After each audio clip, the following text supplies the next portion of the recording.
The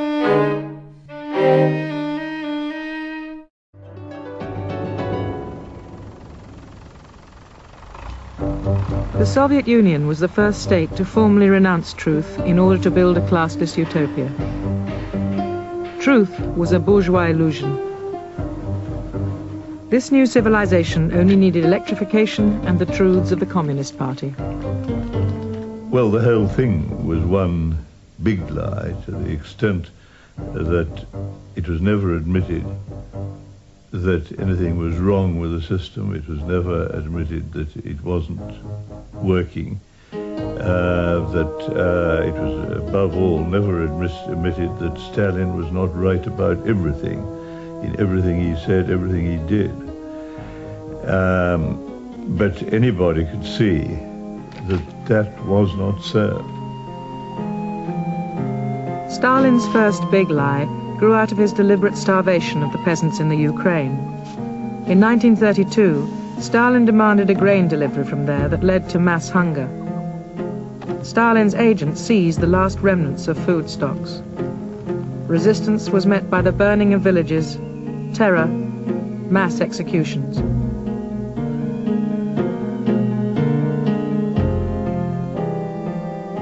One party activist later described the terror and the lies.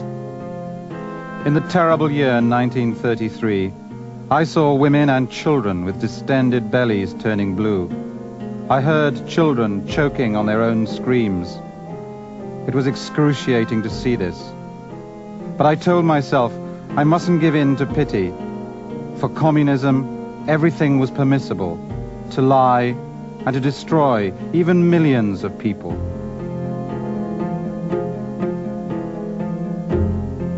Three million children born in 1932 died of starvation. Almost all these photographs appeared in American newspapers in 1933. Despite censorship, the West did get accurate reports on the starvation being inflicted on one of Europe's biggest nations. Western reporters defied Stalin's censors and thugs and went to find the truth. Prominent among them was Malcolm Muggeridge. Well, there was a terrific lot of talk that there was a very severe famine there. But it was almost impossible to get any solid information about it. And so I thought I'd just go down there. And I just took a chance and got a railway ticket and went off to Kiev and Rostov and got off the train at different places. As I began to be very critical of the whole setup, criticize the use of terrorism by the government, the articles that I wrote on the famine would undoubtedly, I would have had to leave, but I sent those over in a diplomatic bag. They would never have got out of the country otherwise, and I left before they had appeared. But truth-tellers like Muggeridge had to contend with men like Edouard Herriot, twice Premier of France, who said the famine was a lie of the bourgeois press. J'ai déjà visité Odessa et Kiev. J'ai été partout très intéressé par l'effort admirable d'organisation qui a été réalisé. Президент Ельйот сказав, я щасливий прибути сюди з послом Франції та моїми колегами по парламенту французькому до столиці України. Many left-wing visitors like George Bernard Shaw and H.G. Wells came to praise Stalin, not to bury him.